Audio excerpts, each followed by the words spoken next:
Today on Locked On Rockies, an opening day starter, a spring breakout, one more week till, well, that's not true, but we're almost to real baseball.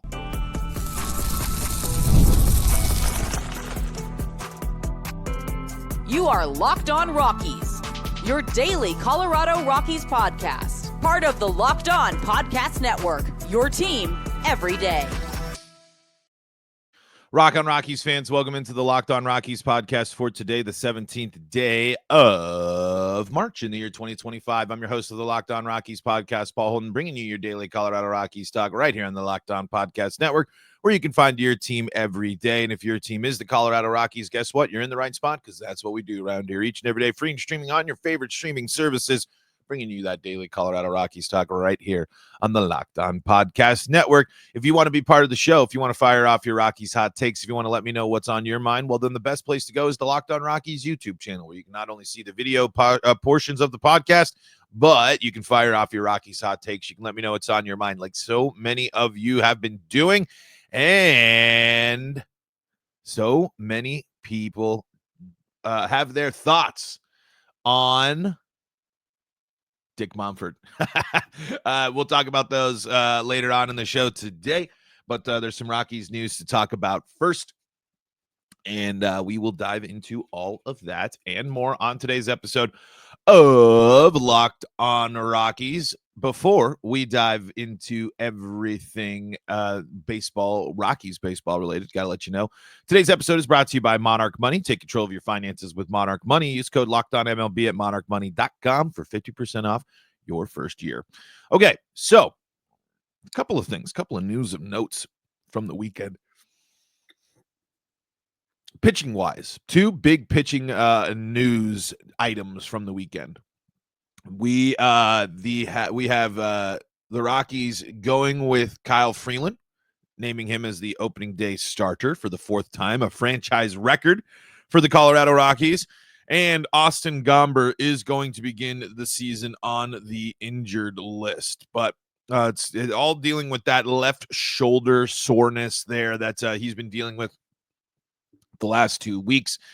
So we'll have to see what happens with that. It's they talked about last week and possibly going with a four-man rotation. And here's from Mark Polishik on MLB Trade Rumors. Austin Gomber will begin season on Rockies injured list. While Gomber is slated to be part of rotations, the team has off days on both April 1st and 7th. As Patrick Lyons noted, the Rockies were already considering just using four starters in the early going, since by using just one game as a bullpen day, a proper fifth starter won't be needed until the third week of the season. This would give Gomber time to recover while barely missing any time. So that sounds like what the Rockies probably will end up doing there. Maybe potentially the Rockies could go with some of their young guys and something like that, where they decide to go out and let Dollander get the start early, see what happens there. Maybe have him pitch at Coors Field once or twice before Austin Gomber gets back in action. But it's something to keep in mind on as here in MLB Trade Rumors. This is an interesting little tidbit here. Gomber himself hasn't been immune, and this is the in relation to injuries, as he missed time with back issues in both 2021 and 2023. So if this is something, this is shoulder though, so it's close maybe, but it's just something that unfortunately we were hyping up all off season, the Rockies going into opening day, going into the first week of the season, starting the season off with a fully healthy rotation, something the Rockies have not had in a couple of years. But we'll see how much of an impact this is. We'll see if the Rockies stick with that four-man rotation, and we'll see if what type of impact that will have there. But some news possibly might have missed over the weekend there. Also, Kyle Freeland gets named to his fourth opening day start. It's a Rockies record here, as he will take the mound against the Rays in Tampa Bay. Bud Black tells Thomas Harding his total commitment to the organization and how he's throwing the ball this spring. It's a situation for us. He was our guy to take the ball. And I think you're sitting there and you're saying, like, wait a minute, has this spring really been all that good for Kyle Freeland? It's not like he's certainly been the dominant force here, but there's some intrigue, right? There's some interesting stuff from this here. He got the Rockies banged up 10-2 by the Royals, including an 8-run inning that Kyle Freeland was a part of last night, or was it yesterday? Whenever yesterday against the Royals there, and he gave up 5 hits and striking out 5. The interesting note here, and this is from Harding's piece, Freeland earns Rock's record 4th opening day nod. Right here, I think he ended up tossing 4 1/3 innings, allowing 5 hits and striking out 5. He's now struck out 13 in his past 2 outings. I was fighting my mechanics in the bullpen when I was able to skate by in the first inning, and the second inning unraveled on me with my mechanics. That'll happen. But Black pulled me after all that happened in the second inning. I was sitting in the dugout to kind of collect myself, get my cues. Okay, this is what I need to work on. Sure enough, those cues worked. This spring, Freeland has added one secondary pitch, a true slider, and changed the name of another, with what was called a slider last year now being called a cutter. He also has a solid fastball and a changeup, which has taken work to which has taken work but became a solid pitch to complete his mix. He's worked so hard over the years to find a good changeup, Black said. He's a veteran, like all pitchers. He's been very diligent on wanting to improve his game, like all great players do. They want to consistently improve and work. That's what he's done. He continues to evolve as a pitcher. Let's see. No one wants to have a bad outing. And last spring, Freeland didn't have one. He went 2-0 with a 2.37 ERA and 5 Cactus League starts, striking out 16 in 19 innings. Then he began the regular season at Arizona and gave up 10 runs in 2 1/3 inning. It was the start of a slow start in which he posted a 13.21 ERA in 4 starts before going to the injured list with the left elbow strain. But after returning in late June, Freeland posted a 3.96 ERA in 17 starts for the rest of the season. That's Kyle Freeland. And I will make this abundantly clear for me personally. I am, and if you're an everyday, if you've listened to the show, this is not news to you. I'm a huge Kyle Freeland fan. I think Kyle Freeland, again, I'm sure there's a wide variety of, if you want to criticize, if you want to bring up the fact that he hasn't necessarily been great outside of a handful of seasons, but it's a guy over 8 seasons has 1 negative WAR season. It's a guy whose career WAR is 17.8, a little bit of a drop after last year when he was a career WAR of an 18 player. But he's a leader in the clubhouse. He's a guy that knows exactly how to he Colorado raised with the organization. This is the type of guy that earns and deserves opening day starts. Herman would have made sense. Heck, the way Sens is pitching this spring, you'd think he has a chance. But this is, I think, a moment here where it's a small record. It's a small record that he had to hold the most opening day starts for the Colorado Rockies. But to be a Colorado-born guy, a guy whose entire career has been made on, I want to be the best for the Colorado Rockies.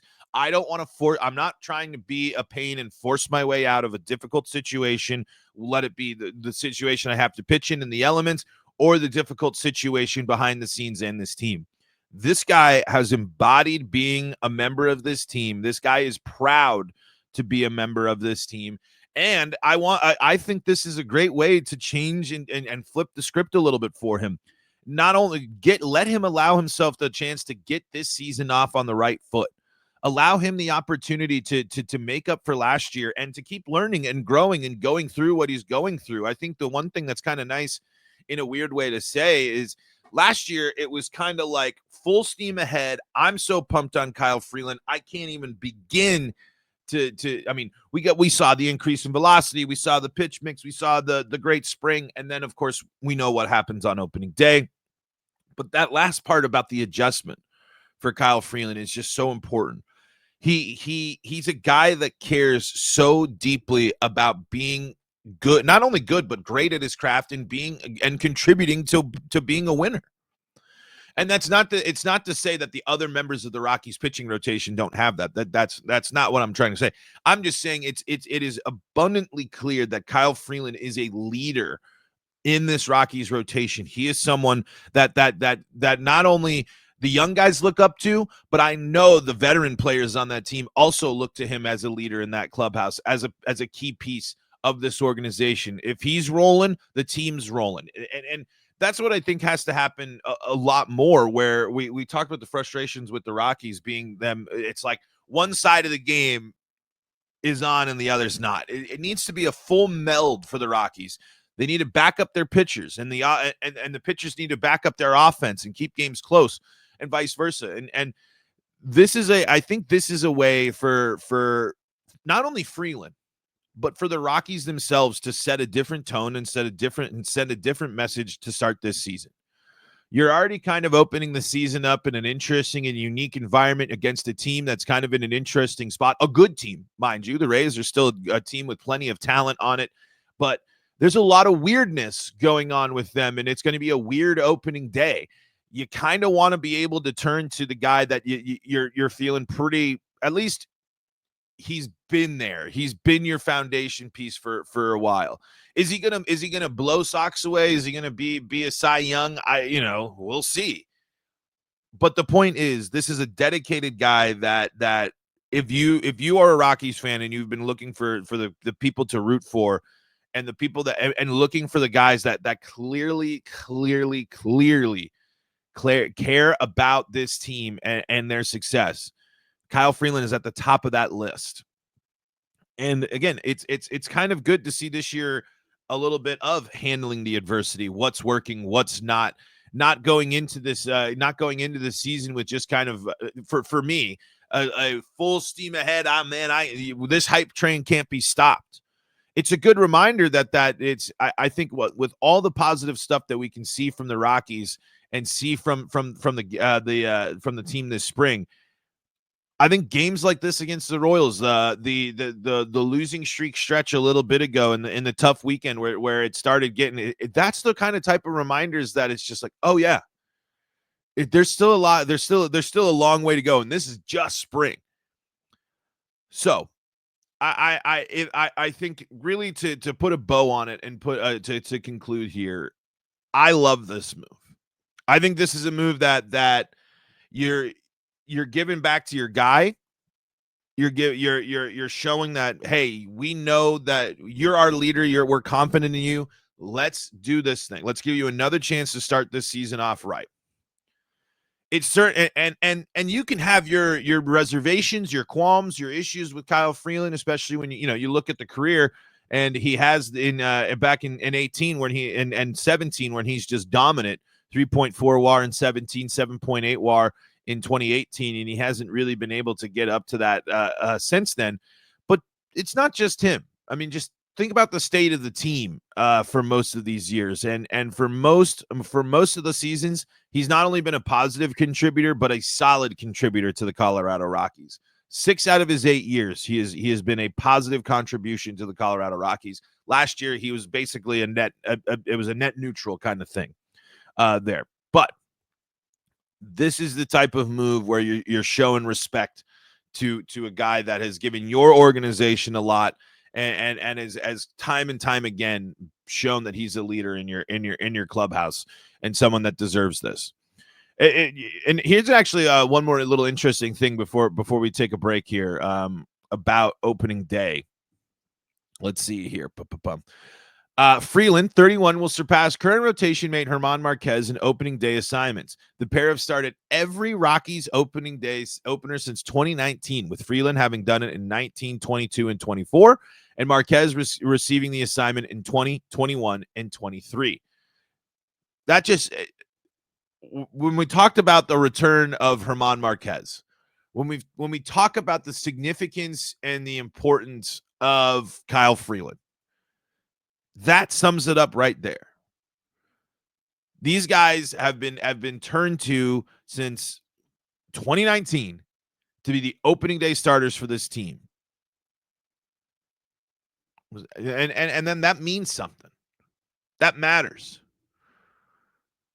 So I can see why there might be hesitations or issues, or maybe you might want to go with someone else, but this is a guy who, again, his loyalty is being rewarded. And in this case, I'm not too mad about it. All right, let's talk about the spring breakout game, and we'll have to get to some of your comments early here because we got a lot of comments from last week's episode there on Dick Monfort's comments. We'll take a look at that. We'll take a look at how the Rockies did over the weekend in spring training as well, with a little bit of Rockies rapid fire coming up here in segment number 2 of today's episode of Locked On Rockies. Before we do that, gotta tell you about the folks that help make this show possible, and that includes Wonderful Pistachios. If you're looking for a protein-packed treat, well, guess what? Wonderful Pistachios got you covered because it's both delicious and nutritious, and you can get the highest protein nut. Each 1 ounce serving has 6 grams of protein, giving you over 10% of your daily value. Plus, they're packed with fiber and better for you unsaturated fats to help keep you feeling fuller longer. You can, if you're worried about making a mess, right? Maybe you're at the office, maybe you're on the go or something like that. Well, they got the no shells variety because it's the perfect grab and go snack for busy days at your desk, on the road, or maybe you just need that quick protein boost. They also got so many tasty flavors, and guess what? All 9 essential amino acids and a complete protein. So get snacking and get cracking with the snack that packs a protein punch. Visit wonderfulpistachios.com. That's wonderfulpistachios.com to learn more. We are also brought to you by Monarch Money. Ever check your bank account and wonder, where did all my money go? Between dining out, online shopping, and entertainment, it's easy to lose track. That's where Monarch Money comes in, your personal CFO, giving you full visibility and control over your finances. Monarch Money isn't just a budgeting app, it's a complete financial command center. So you can track all your accounts, investments, and spending in one place so you stop just managing your money and start building wealth. When you start using Monarch, you'll realize just how much you were spending on food delivery, other services, and more. Now you can budget smarter and save more. And managing your money with your partner is smoother than ever. You can track shared and personal accounts, set goals, and stay on the same page without the stress. Take control of your finances with Monarch Money. Use code LOCKEDONMLB at monarchmoney.com for 50% off your first year. 50% off your first year when you head to monarchmoney.com and use the code LOCKEDONMLB for half off your first year. This is the Locked On Rockies podcast. Welcome back. Segment number 2 here for today's episode. Thank you again for making us your first listen of the day. Free and streaming, of course, but the place to be. You know you want to be part of the Locked On Rockies hot take comment section where folks are out here all the time firing off their Rockies hot takes and lots more. So go check it out. Be part of the conversation. Be part of the show. Head on over to the Locked On Rockies YouTube channel. Like the video, subscribe there, be part of the show. For your second listen of the day, make sure you're checking out our pals Locked On MLB, and it's prime fantasy baseball draft time. So if you are rocking and rolling with fantasy baseball, don't miss out on all the info you need with Locked On Fantasy Baseball. So we're talking about Kyle Freeland, right? Talking about him being the opening day starter in the first segment there. Bit of a rough go again for the Rockies here over the weekend. The Rockies, again, another weekend where they are considerably outscored by the opposition. The Rockies, outscored by a total of 17-2 over the course of 3 games here as we are entering the final week of spring training. Yesterday's the big damage there as I did get that quick box score recap. One of those frustrating ones where you out hit the opposition, but you still ain't looking good on the scoreboard there. 10-2 in favor of the Kansas City Royals. The big damage coming in the second inning where the Royals put up an 8 spot there. We heard from Kyle Freeland about some of the issues there. And when you put up an 8 spot, that's always going to be tough to come back from. And on the other side, when you're looking at the stuff that is a continuous problem for the Colorado Rockies, stop me if you've heard this before. How many strikeouts do you think they have in that game? 12 strikeouts against the Royals. There's the big problem yet again. Now, Rockies did pick up 3 walks, got a couple of walks against the starter there. Did tag him for a couple of runs there. So Rockies were able to get some people on base, get some stuff going. Ezekiel Tovar picking up 2 hits, as well as Jacob Stallings picking up a couple as well.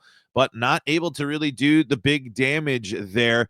And I'm glad, it's spring. It's let Kyle kind of work through and work through that tough start as well. He ends up going 4 1/3, 5 hits, 7 earned, 2 walks, and 5 strikeouts. The rest of the bullpen looking pretty good, though. Jake Bird got tagged for a couple of extra runs there as well. So did Dugan Darnell. He let up an earned run in a third of an innings pitched as well. Did pick up a strikeout. Diego Castillo, 2 walks, 2 strikeouts. Too many walks here. There are a lot of free passes from the bullpen in yesterday's, and just the pitching staff in general against the Royals there. What is that?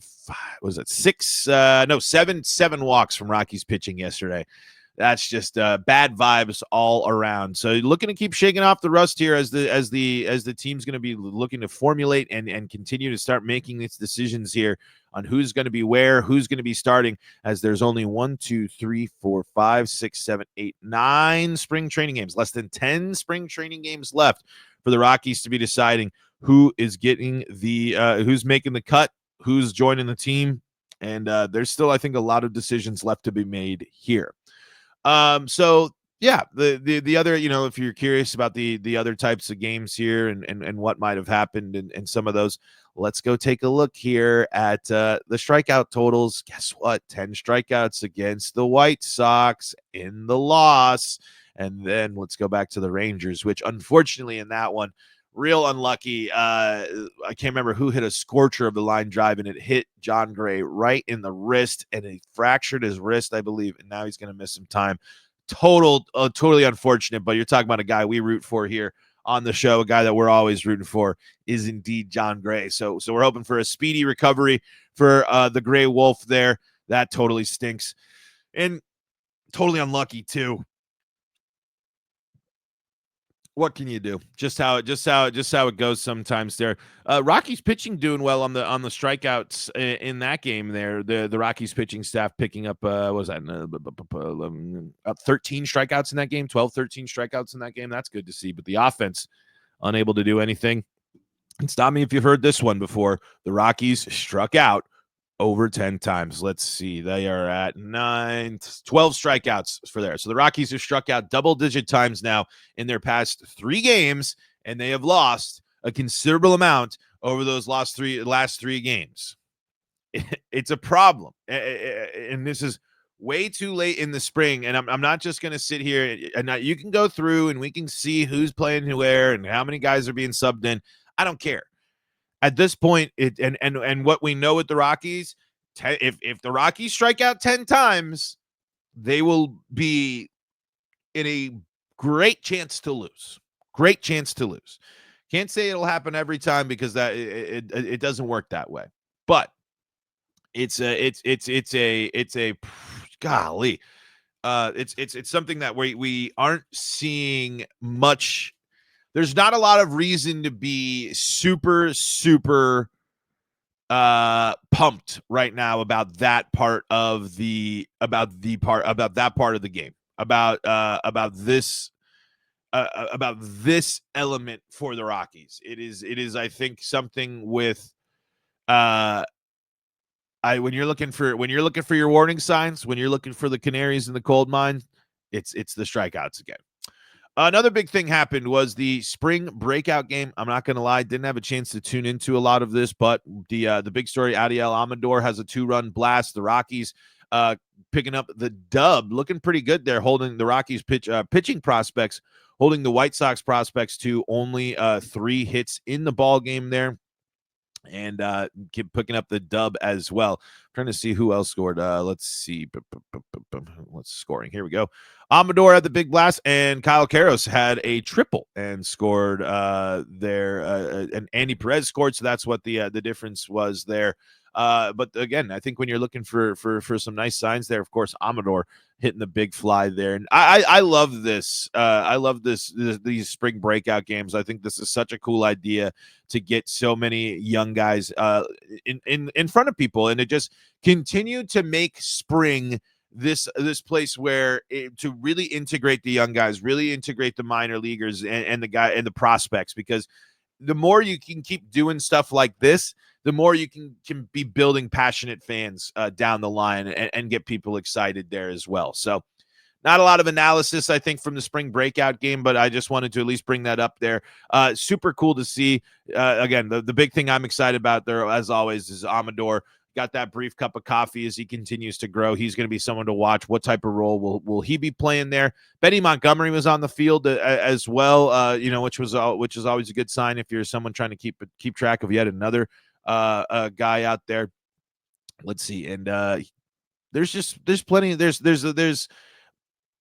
so much. I think I just think this adds a lot to the spring experience, and I think this is such a cool thing to keep getting the Rockies, and not just the Rockies, but all sorts of teams opportunities to show off their young guys and show off the prospects. I think spring training continues to evolve into something kind of cool for the young players in systems of teams. So.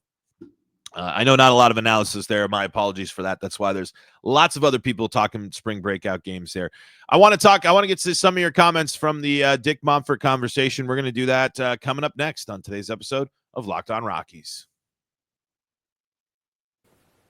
The NCAA tournament is here, and so is the Bracket Breakdown. Locked On Podcast Network and Amazon Fire TV channels are teaming up to deliver NCAA tournament coverage like never before. Watch studio shows featuring former players and Locked On's local experts as they guide you through every upset, buzzer beater, and bracket matchup. Stream it all for free on Amazon Fire TV channel. Search Bracket Breakdown to see it all for free. It's your team every day. Back at it here for segment number 3 of Locked On Rockies. Thank you so much for making us your first listen of the day. Let's dive into your reaction to Dick Monfort's notes here. Before we do that, though, Mail says, I drafted Nolan with my last pick. I mean, why not? I'm intrigued, so I'm here to learn more about him. Hey, that's a good last pick in your fantasy draft. That's, I think, a sneaky good pick there with a ton of upside for you. Still got to see what's going to happen from Nolan Jones, but I like what you're doing there. All righty here. We had a lot of people chime in about Dick Monfort's comments here. We will not have time to get all of them. But let's see. Evan says the issue, if it's is it the Rockies or the state of Major League Baseball to blame for where the Rockies are at? Evan says 100% ownership. Christian says, as an Oriole fan who lives in Denver, I feel for Rockies fans. I listened to John Anglo say equally ridiculous and cringely things until Rubenstein took over bought the team last year. Soy Boy says, in high school, we had the worst football team in the entire league. Everybody stomped on us. Everyone knew we sucked. Every away game we had, the other planned their homecoming around us. I feel that. So that they could kick our butt. The feeling of playing in those stadiums where you know you're going to get destroyed, where the majority of fans are against you, is how I feel watching the Rockies play the Dodgers in Dodger Stadium. I think that's a relatable thing there as well. Felix says 100% correct. We had the team and slowly losing pieces that made the Rockies. That's in reference to not building off the playoff teams. Tanager says, every time the Rockies get players that seem like they're going to fit well together, Monfort sends them off somewhere else. Then he does go big, Bryant. It blows up and the guys get injured and stuck in the spot. We have a beautiful stadium and opposing teams' fans are willing to come and pump money into it, which is great, and I'm sure makes Monfort a fair amount of money and works okay on some level for him. But it's frustrating as fans to see this mentality year in and year out. Knott says, if you can't afford the modern version of the MLB, then sell the team and be a man. Luxace says, Monfort is just pure cringe, dude. I always like when Monfort rarely says something to the media because Paul just flames him. Got a couple of comments about me getting fired up about Dick Monfort, which is funny.